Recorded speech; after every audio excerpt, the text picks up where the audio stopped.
Harambee! Neno hili si hivyo. Mambo ni matatu. Ladies and gentlemen, good evening and welcome back to our channel once again. The ODM youth leader, Dr. OBURU ODINGA, is overworking, and OBURU is providing true leadership to the party after the death of Raila Odinga. Earlier in the morning, OBURU ODINGA held a meeting with Babu Owino. And for me, that meeting between OBURU ODINGA and Babu Owino is significant, politically speaking. In this video, I want to leak to you guys the details of that particular meeting. Before you do that, for those who are watching this channel for the first time, please take a second or two, click that subscribe button so that next time we produce a video like this, YouTube will automatically notify you. Ladies and gentlemen, for those who've been following this channel, after the death of Raila Odinga, I offered unsolicited advice to ODM party. And in that video, I advised ODM party to reach out to Babu Owino and work with Babu Owino. And by the time I was doing that, I looked at Nairobi at the possibility of Babu Owino winning the Nairobi gubernatorial seat on a different political party. And in my view, I felt that was going to be embarrassment to the ODM party. I am glad that OBURU ODINGA is making the right steps to reach out to Babu Owino.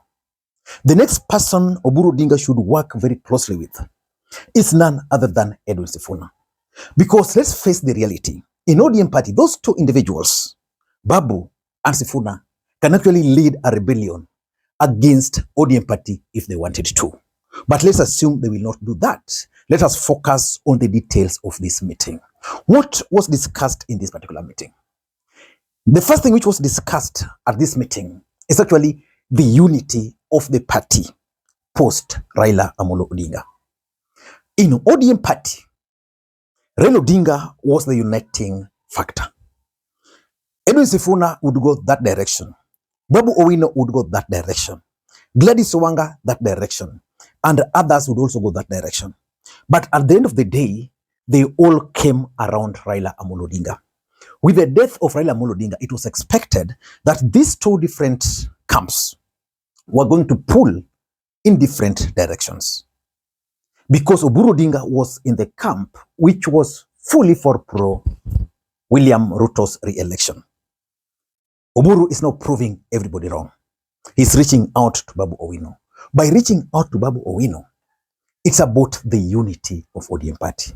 Because let's face it, if ODM party were to split today, Babu Owino will lose Nairobi. The ODM party will not even have the strength of bargaining.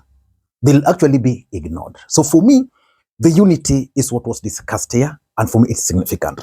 Number two, I strongly believe that OBURU ODINGA is seeking for the support of Babu Owino in his new position as the new party leader. It would be very difficult for OBURU ODINGA to lead ODM party if they are pulling in different directions. And that's why I believe he reached out to Babu Owino. The fact that Babu Owino went to OBURU ODINGA's office showed kind of respect. The fact that OBURU ODINGA opened his door for Babu Owino. The fact that OBURU ODINGA at his age is the first person who reached out to Babu Owino showed leadership. So I want to assume that OBURU ODINGA now accepts the fact that the burden of ODM party, the gap which was left by Raila Odinga, the load is now on his shoulder. So he had to make that move. Reach out to Babu Owino, seek for Babu Owino's support. Let us agree that if ODM party was speaking different languages, OBURU this side, Babu that side, Sifuna that side, OBURU Odinga was going to find it very, very difficult. For example, OBURU Odinga even had the option of, after being elected or appointed as the acting party leader and being confirmed the way he was confirmed, he had the option of saying, us, we are going to go with William Ruto. Upende, usipende. I can tell you that would have been the worst political decision by OBURU Odinga. But at his age, I think he decided that let me try and bring all these guys together. And that is exactly what has happened. So he wants the support of Babu Owino. Let me ask you, if Babu Owino and Edwin Sifuna were to rally or declare their full support for OBURU ODINGA, who do you think can stop OBURU ODINGA from leading the party? Because the other discussions will come later. Supporting Ruto or ODM producing a presidential candidate, all those will come later. So for me, the most important thing is that OBURU sought for support of Babu Owino. Number 3, I think, and just like I keep on telling you, that in politics, the overriding factor is interest. I think Babu Owino's political interest also informed this meeting. Because remember, yesterday when OBURU ODINGA addressed that vernacular radio station, he was very clear that they will give Babu Owino the certificate if he wins. So I want to assume that Babu Owino decided now to go to OBURU ODINGA with his interest. He placed his interest on the table. He told OBURU ODINGA, these are the statistics. I'm the front runner for Nairobi. I'm going to bring this thing here. OBURU ODINGA, being a close ally of Raila Odinga, being Raila Odinga's brother, and now being the party leader, also told Babu Owino, then thinking of the party. Why the party probably thought of supporting Sakaja. So Babu Owino's political interest was actually discussed here. I don't know, but probably Babu Owino heeded to the advice of OBURU ODINGA. And that's why I want to assume that moving forward, we are going to start seeing Babu Owino escalating his political activities in Nairobi. And what will be interesting me is to see how Rigathi Gachagua will be reacting. Because Rigathi Gachagua wants Babu Owino in Nairobi, but he's not willing to support Babu Owino.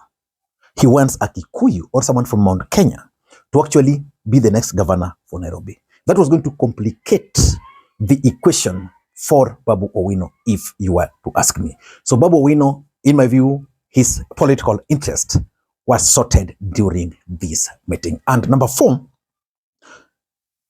I think OBURU ODINGA and Babu Owino also needed to send a message to their supporters that they are willing to work together. Because OBURU ODINGA was really feeling the heat. The young people were really hitting OBURU ODINGA over the Babu Owino issue. And immediately he made that announcement yesterday, the attacks started reducing. I remember Maverick Aoko really attacked OBURU ODINGA. Several other guys were also attacking OBURU ODINGA and were actually asking Babu Owino to go ahead and launch his party. So it was a coded message now to their supporters to know that they are now willing to work together. And lastly, I also think that it is about the future of ODM party. A strong ODM party is good for OBURU ODINGA. A strong ODM party is good for Babu Owino. Let me explain. For OBURU ODINGA and ODM party itself, if the ODM party is strong, it means they'll go into this election as a united force. And as a united force, it means they'll be able to win several seats, including the Nairobi one. They will be able to qualify for a good amount of money from the political parties' funds. And of course, you know what comes with the numbers. With their numbers, they can really negotiate with William Ruto and with any other person. In fact, the truth is, if ODM party is strong, they can decide to negotiate with Ruto or negotiate with someone else. And let's assume William Ruto will be defeated. If the ODM party will still be very strong, even if they support Ruto, definitely the other camp will still look for them. So I think these guys looked at the future of ODM party, the bigger picture. And that's why OBURU ODINGA, I think, embarked on this charm of fence mission. And it's actually paying off. I don't know, but I'll be keenly watching how the party, the ODM party, will be treating Edwin Sifuna and how Edwin Sifuna himself will be treating the ODM party. I don't know what you think. That's my take. Until next time, this is Lee Makwiny. And by the way, just like I said, yesterday was my birthday and I received more gifts from these guys. I want to thank you guys. You can also do the same. Until next time, this is Lee Makwiny. Bye-bye. Sina hivyo. Mambo ni matatu.